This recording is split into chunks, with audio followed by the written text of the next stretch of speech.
Farmer esikuyo apa it's Espikaya Farm, 472 hectare area. The enterprise esiyenzayo apa senza grain, livestock.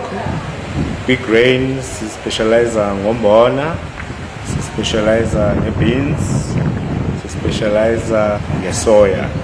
Main production yethu it's maize, which is yellow maize. Kwinkomo negusha we still starting up in a small scale.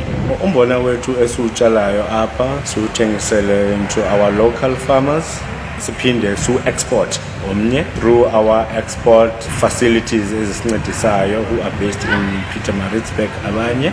That's our main market esinayo currently. Last year plus or minus 700 tons sales exporter Pesheya to China. I've got a contract with the local farmer, so he's taking umbona from na, then ayomila for inkukhu zakhe. So I grew up onto this farm. That's where I developed passion in agriculture, specifically in farming.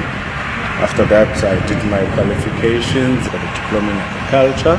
Kuluvuyo ubona okay, nathi singabantu abasha siyakwazi uba siyenze i-impact, especially kwicala lakwa agriculture.